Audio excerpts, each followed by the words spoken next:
আমাদের এই বর্তমানের অন্তর্বর্তীকালীন সরকারের দুইজন উপদেষ্টা জনাব আসিফ মাহমুদ ভাই এবং জনাব নাহিদ ভাই হচ্ছে এই আন্দোলনে সক্রিয় ছিলেন।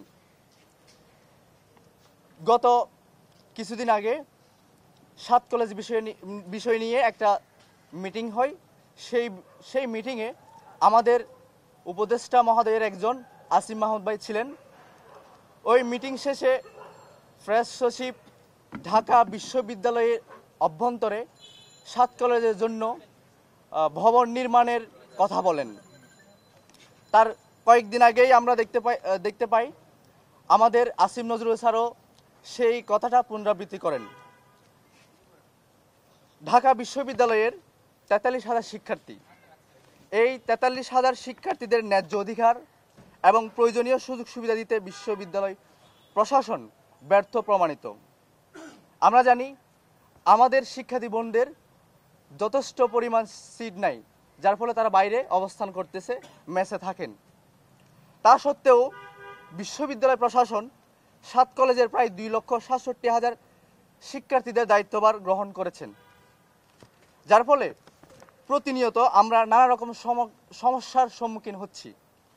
আমরা ঢাকা বিশ্ববিদ্যালয়ের শিক্ষার্থীরা প্রশাসনিক কার্যক্রমের বিড়ম্বনায় সম্মুখীন হচ্ছি। আমাদের শিক্ষকরা 7 কলেজের খাতা মূল্যায়ন, কারিকুলাম ও প্রশ্নপত্র প্রণয়ন, প্র্যাকটিক্যাল পরীক্ষা, ভাইবা ইত্যাদি বিষয় নিয়ে ব্যস্ত থাকার কারণে ঢাকা বিশ্ববিদ্যালয় শিক্ষার্থীদের প্রতি অবহেলা করেন। ঢাকা বিশ্ববিদ্যালয়ের নিয়মিত পাঠদান ব্যাহত ও ফলাফল প্রকাশে বিলম্ব হয়। ঢাকা বিশ্ববিদ্যালয়ের শিক্ষার্থীদের তীব্র সিট সংকট থাকা সত্ত্বেও 7 কলেজের জন্য ভবন নির্মাণের কথা বলেন। ঢাকা বিশ্ববিদ্যালয়ের শিক্ষার্থীদের পরিচয় বিড়ম্বনা, যেটা হচ্ছে আমাদের অস্তিত্বের সংকট। যখন আমরা কোথাও ঢাকা বিশ্ববিদ্যালয় পরিচয় দিই তখন আমাদেরকে প্রশ্ন করা হয়, আপনারা কি শাহবাগ শাখা নাকি হচ্ছে মহাখালী শাখা, বা এরকম একটা প্রশ্নের সম্মুখীন আমরা হই।